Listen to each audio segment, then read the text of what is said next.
สมัยเลยยงมาพี่น้องก่อนกมุนตุสรีลอยจมวนครอสมัยเลยบรอยจมวนโอกับกายจากอเมริกาวันที่28ตรดิประเสื่อม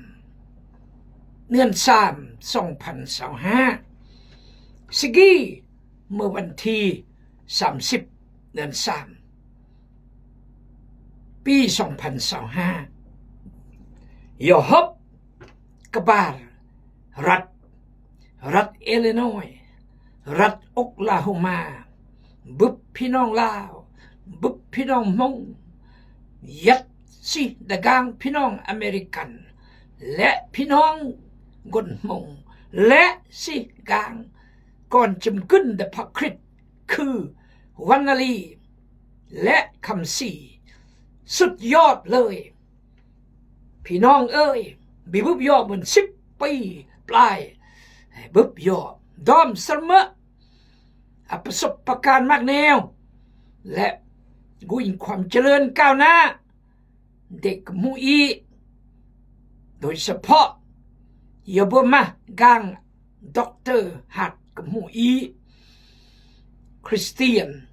รักพระเจ้าปะเกะปะกำราก่อนบ้านก่อนจำรอไม่ก่อนอายุ24 ปีเมื่อปิโลตขับเครื่องบินยานบริษัทอเมริกันแอร์ไลน์สุดยอดพี่น้องเอ้ยอายุ24 ปีขับเครื่องบินนำโบอิงและมุลเดือนจิมากนำก่อนจิมกึนก็ไม่ก่อนกบาลก่อนเฮียนด็อกเตอร์ยับปีที่2แล้วน้องอีก5 ปีพี่น้องคิดนะมั้ยกับหูกะซี่แขวงเวียงจันทน์ก้าวหน้ากางเบลียแต่งสมาลัมต้อนรับอีก่อนกับโอยอสิดกางด็อกเตอร์คนอเมริกันเทศนา15 นาทีเบือน$14,000นี่คือโซ่15 นาทีจ่ายกระบุลค่าเดินทางอันเดไงน้องเบือนกองประชุมกันนี้เบือนเกือบ30,000เบือน29,000ปลายนะอัน14,000เพราะนั้นเราถ้าเบือนนำแม่งยอมมีกันน่าก็อัน$14,000นอกนี้เทศนาดาบทพี่น้องลาวดาเมืองร็อกฟอร์ดอิลลินอยส์ยัดนี้มงเวียดจีนลาวสิญญาพิบาลมยอเนื่องยอเงินสุนอพยพเกือบ50 ปีเยอะบายดอมเสมอวันนี้เวทกลางราคา$200,000เวทลด CRV เมอาจความสามารถจ่ายค่ากลางจ่ายค่ารถคำซี่จ่ายหอยร้อยกลางเกอรถกระบะคันอย่าตึกกะเบือนการรับนำเกอ3 ตัวปัวอออีเบอร์เป้ามือวันประหัดอยู่บัวเบอร์กาบีเอาแทะมาเรือสวดเรือ3 โมงสวด4 โมงยอสนามบินเครื่องบินเรียน6 โมงครึ่งตื่นยอจังหวัดรัฐอิลลินอยส์จากนี่ก็ตื่นกายเกาหลีใต้จากเกาหลีใต้ตื่นเขื่อนเชียงใหม่ก็ได้น้องอวดแซ่บมัดแต่จุลอันพี่น้องเดขอบคุณพระเจ้าขอบใจยอไอจานเงียย่างอนุสีดกางและขอบใจดรเฮเลนขอบใจวรรณลีขอบใจคำสีขอบใจดรหัดเมื่อกับหูอีต้อนรับอย่างเลอะเสมอกางวรรณลีสะอาดเบลียและก็3 ห้องสิก่อน10 ห้อง10 ห้องหน้า10 ห้องซึ่งโบซึ่งมาล้นยอดตลาดเยี่ยมทุกสิ่งอร่อยก่อนเรามา too rich นั่นก็คือระมางเกินไปแล้วก็สนุกสนานแต่ว่าในเวลาเดียวอากุนครอทานและอากุนโฮมเลสนั่นคือเปิดกางพี่น้องคิดอย่างมั้งบางคนบางคนอีอะไรพี่น้องบางคนเปิดกับหูมรดกเตอร์พุ่นก็น้องเปิดกางนั่นก็คือล้มเหลวชีวิตล้มเหลวและล้มเหลวชีวิตครอบครัวโดยเหตุผลอันใดอันหนึ่งกับกาย homeless เปิดกางเย็ดนี่คือเกรดด็อกเตอร์เฮเลนด็อกเตอร์เทพครอบครัวนอเนี่ยก่อนบ้านคนยงมือด็อกเตอร์มามือด็อกเตอร์ก่อนจำขึ้นมือด็อกเตอร์และก่อนจำเพาะมือเอนจิเนียร์มั่งด็อกเตอร์จอห์นก็มือด็อกเตอร์ก่อนบ้านคนมือด็อกเตอร์ก็มุนก็มือด็อกเตอร์สี่ด็อกเตอร์ดับครอบครัวนอนที่เซิร์นอียอเทศนาดักกองประชุมเดนออากน150ประมาณนี้แหละขอบคุณพระเจ้านี่คือแจ้งอันพี่น้องเนืองสะงานพี่น้องมงต้อนรับโอกับก้อนนี่ป้าสุดยอดเลยความต้อนรับอย่างเลอะซึ่งมาสวดซึ่งมาสิ่งนี้ซึ่งมาบวชทุกสิ่งเลยและพี่น้องก็ถวายจอยอย่าเบิ่มมาแต่ร้านอาหารพี่น้องหน้านี้มือเอื้อยกำราอาจารย์คำแดงประธานเหล่าสู่ร่วมเหล่าขับเสดกำราอาจารย์คำแดงมาแฮมครอบครัวที่อีเอาปุ่มาแต่ร้านอาหารหอเปิดร้านอาหารซึ่งมาอัมพรเกรดนะมือนิดเกรดมาอันวิศวกรและกำราเปิดร้านอาหารเกยเอาปุ่มาฟรีอัมใจมาสักครอนอาจารย์ยัดก็รถ11 โมงจะแต่งปลาในจานเบอร์ร้านอาหารนอนเอิญว่าสติกกี้ไรซ์อาปลาอาเฟอร์อาสังกองแกงอ้อมปลาจังและสังมาอื่นๆบ้าวนบดเต็มเลยสุดยอดเลยพี่น้องต้อนรับอย่างเลิศขอบใจอาจารย์โมนสิทธยาพิบาลพระก่อนครอบครัวให้บุญจันทร์แต่ละคนให้บุญจันทร์แวกออริเบอร์บุฟเฟ่ตอนสิงีวันอาทิตย์ป้าที่ถูกสุดยอดเลยสนุกเบอร์ก่อนเราสะโอ้เดมจูเบอร์บุฟเฟ่แต่อันที่กุลมันมีเบอร์ป้าถูกเบอร์มากสมองเราสะอันเบอร์อันเพื่อนยงตอนหน้าได้มันสังมากเอ็นจะเบอร์มันเลือกถึกกัน$16ปลายเฟอร์$18ต่อสันเดย์บัฟเฟ่กันนี่ได้กัน$16ปลายซึ่งมากครบเอาล่ะพื้นพี่น้องได้ย่อพระเจ้าอวยพรทั้งพี่น้องต้อนรับอย่างลือและพี่น้องถวายโจยและปลอดภัยทุกอย่างสุขภาพร่างกายในก็อาการเสียใจยอรักไม่คนไอ้บอกแก้วคือจะปุ๊บเกือพอดีละห้องICU2 อาทิตย์แล้วก็เลยอำเภอบุกและเสียใจอีกไม่แนวอักมุยบางคนหยัดเจอมาเจอจนอำกายจะหึบกลางวันนาลีเสายุงหายอทายอนไม่ปิจบุมากางหดมอมอพรปีเมบุญเกลือกุญเกลืออวยพรหดเกลืออำเพื่อนพรหดอวยพรเรื่องเต้หดเกลืออำเพื่อนพรพี่น้องเอ้ยแม่พี่กับน้องคนอีกชายอวยพรเรื่องเต้หดเต้อำเพื่อนพรมากางเต็กยอลินกาสโนโลยยัดกางตรติกเรื่องจ่าเรื่องจุด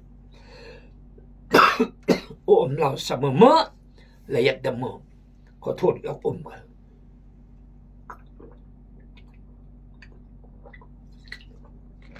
ก้าวจะกายเรียนจากกางอาจารย์เนียย่างพี่น้องมง หมดมงกับอันอุเดพี่น้องอีมงราคา$400ยัย10 ปลายพันบาทคืออาจารย์มาอันไม่ได้อันกระมูลกับอันเมียอันมงอีกถึง$400เองน้องเมฆขี้โอ้เลยเสอันพี่น้องเดแยงนะพี่น้องอาความรักขอบคุณพระเจ้า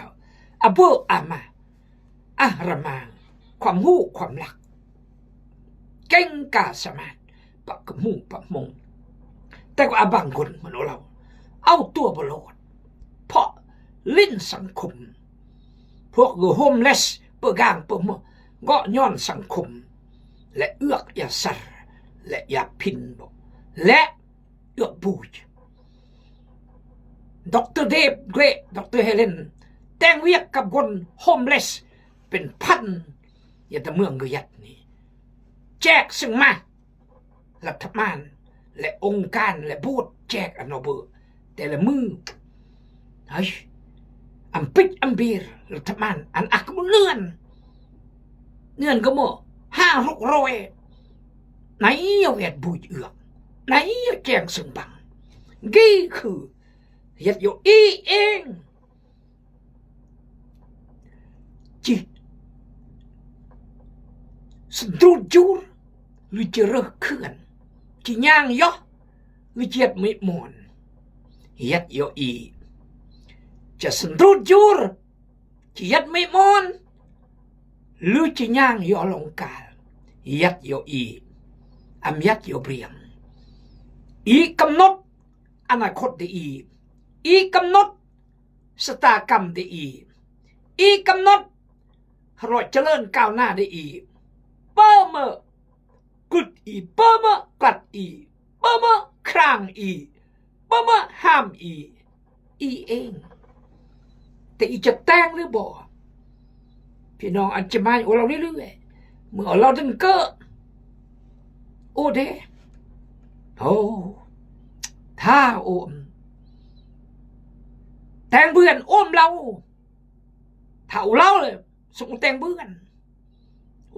โอมเราทุกเชื่อเมื่อเราจันกีอันกันนายโออาแล้วโอจึงเราเมื่อเราให้เลยละซอกจึงกวยอันเป้มาโออาแล้วขอพระเจ้าเมตตาเอาละยังสื่อเยเรมียาโอกำลัง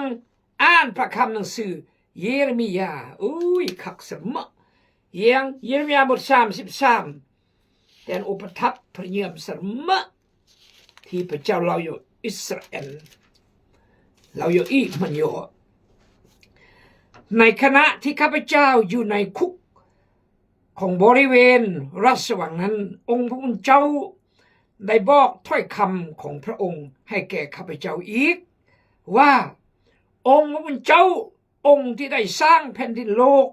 และองค์พระผู้เป็นเจ้าประกอบให้เป็นรูปห่างผู้มีนามว่าองค์พระผู้เป็นเจ้าได้กล่าวดังนี้ว่าจงห้องหาเฮาและเฮาจะตอบเจ้าเฮาจะบอกให้เจ้าฮู้ทั้งสิ่งที่น่างึดงอและการอัศจรรย์ต่างๆที่เจ้าบ่ฮู้ขอสมัยเลยก่อนกมูลตู้สรีโลจมนยับแต่ลาวไทยจีนเวียดนามอเมริกาแคนาดาฝรั่งเศสขอพระเจ้าอวยพรและขอพระเจ้าคุ้มครองรักษาขอพระเจ้าปกป้องวันล้อมบ่อขอพระเจ้าทอดเทพระพรอันบ่ได้ประเวยบ่พระพรทางจิตวิญญาณพระพรทางเนื้อหนังพระพรสติปัญญาความรู้ความเข้าใจพระพรความรักความอดทนพระพรทางด้านสันติสุขซึ่งสมยินดีพระพรทางด้านก้าวหน้าและเจริญหุ่งเหืองขอพระเจ้าอวยพรขอบใจบ่กดแชร์กดไลค์และคอมเมนต์ขอบใจบ่อธิษฐานเพื่อการเดินทางโดยโอเลกอนจำรอดตลอดปลอดภัยและขอบใจพี่น้องและจำคนที่ต้อนรับโอเลกอนดรเฮเลนและโบสถ์ร็อกฟอร์ดอิลลินอยส์ Lao Evangelical Free Church และอาจารย์เงียยังและคำซี่และวรรณลีและดร.ฮักขอพระเจ้าอวยพรบพิเศษ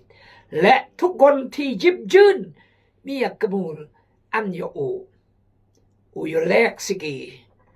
จะได้รับใช้พระเจ้าและพระเจ้าจะอวยพรบเพิ่มเติมบเพราะบอันยคนที่รักพระเจ้าและซื่อสัตย์และจะได้จอยพี่น้องและพี่น้องจะได้รับ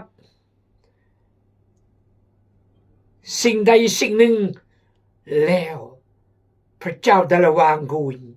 เสมอวรรณลีอันเมื่อคำซี่อันเมื่ออาจารย์เพชรสมพรอันและเมื่ออาจารย์วอนและเมื่ออาจารย์เงียยังและก็เมื่ออัมพรและก็มันผู้ปกครองแต่ละคนและดร.เฮเลนและผู้ปกครองแต่ละคนศิษยาพิบาลอาจารย์ขอพระเจ้าอวยพรบุญจันทร์แต่ละคนเอาละละมากวกกุมากติขอบใจพี่น้องด้วยจำนวนอธิษฐานเผื่อร่วมอยู่อธิษฐานพยงพระกรพระมารบริสุทธิ์ขอขอบคุณพระเจ้าที่พระเจ้านำอูกับกรยรัฐอเมริกากับกายตลอดปลอดภัยและอาเรืออาแรงถึงแม้สภาพโลกจะวุ่นวายน้ำมันจะแพงแต่แรงอีกหนองทุดถอยขออันพี่น้องสู้ต่อยอดเพราะพระเจ้ายัดปรมอีสมาเตียงเบือนลอยจิ้มแนวขอพระเจ้ารับเกียรติขอพระเจ้าอวยพรพระคำพระเจ้ามือสเกที่ท่านได้ชื่อพระเจ้าคิดเจ้าอาเมนเยเรมียาผู้ทำนวยไม่คนแต่งเวียกพระเจ้าอย่างซื่อสัตย์และต่อสู้กับกษัตริย์3 องค์เจโฮยาคิมและเฮสคิยา3 กษัตริย์ต่อสู้กันเหตุผลก็คือพระเจ้าจะลงโทษเยรูซาเล็มเพราะ1นบหุบคารบมอดหุบคารบไก่นบไก่ปลาดวิหารแดนพระเจ้ายกอาศิวิตยัดยกอวยพรนอยกนำนอเลียนจากประเทศอียิปต์และมอบประเทศกานาอันนอเดแต่นอเวริกันร้องเสียพระเจ้าและมอดหุบคารบไก่แดนพระเจ้าจุเสมอ2เป็นคือขี้องจงหงเคารพนับถือพระเจ้า3ผ่านคนเลอะและปล่อยคนสัว4แปรเลียงคนมาบ่อยคนโรคบุกลึกคนทุกข์คนจนที่ย่อยรอได้เบื่อเป็นแบ่กับแอบมากกุมปุงกี่มาที่สันชาติอิสราเอลโดยเฉพาะเยรูซาเล็มแต่งเขื่อนและพระเจ้ามอกเยเรมียาอันไม่ยอมบอกอย่าเตือนอย่าเล่าอย่าประกาศโนเดหน่อยจิเปลี่ยนแปลงเมื่อเรื่องนอแต่ไม่อย่าแต่งหน้าที่ที่มีอันเลอะที่สุดอันมีเล่าโดยเงาะเกลือมีจะติดคุกก็จะหน่อยจะปู้อยู่ตั้งแต่หน่อยจะผ่านเมเพราะพระเจ้าพระเจ้าเราอุจิรักษาเมมันผ่านเมจนกว่าวิญญาณเมสำเร็จใช้เวลา40 ปีนี่คือภารกิจเด็กเยเรมียาอย่าแต่งต่อสู้กับผู้ทำหน่วยปลอมในบุคาเนชาจักรพรรดิโรมจักรพรรดิบาบิโลนไก่ตีดอกสุดท้ายตีหมดสรีล กระมูลเพชรพลอยแล้วก็เจ้านายกษัตริย์ยออุนเดบาบิโลนตั้งอีกเจโฮยาคินเดมทำนายซะมาปัญหามาสุดท้ายกุนซึกอปัญหาหันนับหันรวยพระราชวังบอกปิดวิหารซาลมันบอกปิดกำแพงทับปิดจับกุนสลาดเฮรยยัดบาบิโลนและข่มขืนจุมกึนเพราะพระเจ้าเล่าและก็แต่งจริงมั้ยพระเจ้าฉะนั้นตอนกี้เยเรมียาถูกจับบาดสัมปัตยังขณะดักขณะที่โอยัดดักคุกดับบริเวณพระราชวังนี้องค์เจ้าบนมอกกระโสเดพระองค์อันยโออีกสักคณะโอยัดคุกพระราชวังอคุกพิเศษอีกนมดเซกนี้ก็จำเป็นต้องยัดอำมาตย์ของพระเจ้ายัดพร้อมให้พระเจ้าสั่งอันแต่งและจะเปิดปัญหาพระเจ้าเราจะปกป้องรักษาวันล้อเมอำมาตย์ก็จะมาปัญหาไหนแม่จะอำหารกาลเวียกเดเมจะสำเร็จนี่คือพระเจ้าดีอีจนกว่าสำเร็จเวียกและไม่จึงหารแต่เรื่องมีถึงปุ๊ถึงวุฒถึงคุกถึงฆ่าก็นี่เมื่อบทเรียนและเมื่อประสบการณ์และเมื่อกำลังใจทอดทอนบทเรียนแม้แต่ประธานสุพรรณวงศ์ติดคุกและเวียงจันทร์อ่านประวัติเพราะเมื่อเจรจายอมเข้าใจจับอากุนปล่อยนอเรียนแต่กันสุดสำเร็จปลดปล่อยจึงหูจึงห่านเมื่อมาประธานประเทศหุยพี่น้องเฮ้ยจึงห่านแบบนี้แหละไม่คำว่ามีสำคัญจำติดคุกเยเรมียามันอยู่องค์เจ้าองค์ที่ได้สร้างแผ่นดินโลกพูดพระเจ้าเล่าอยู่คือพระเจ้าเล่าเลยกี่องค์เจ้าองค์ที่ได้สร้างแผ่นดินโลกและองค์พระผู้เจ้าประกอบให้เป็นรูปห่างสร้างแผ่นดินโลกและประกอบรูปห่างมนุษย์ประกอบรูปห่างโลกและประกอบรูปห่างมนุษย์นี่คือความหมายผู้มีนามว่าองค์พระผู้เป็นเจ้าได้กล่าวดังนี้ว่าซึ่งเมื่อองค์พระผู้เป็นเจ้าเราเนี่ยเนาะสักยังจงห้องหาเหามอกเยเรมียาและมอกอิสราเอลตักเอ้ยหุบเคารพเสมอพระเจ้าตักเอ้ยหุบเคารพอันไกจอยตักเอ้ยหุบเคารพซะเมื่อพระเจ้าดีๆอันเอ้ยพระเจ้ายกสร้างฟ้าสวรรค์และแผ่นดินโลกและประกอบรูปห่างโลกีทุกแนวและอีมนุษย์อาลอฮ์อาลัมแต่อิสราเอลอัมเดก็เอ้ยหูพระบาอาลพระอัสโดดพระอัสตาพุ่นมากพระมันจะมือกี่แบบนี้ฉะนั้นอันเกยเดสุดยอดเกยเดแต่เกยเปรียงพี่น้องเมื่อยาปัญหาแต่เกยเปรียงเกยพระเจ้าพระองค์อัศวินเอียดขอพระเจ้าอวยพรบุบยอมเมตมือต่อยอถ้าพี่น้องพลาดเสียใจอาเมน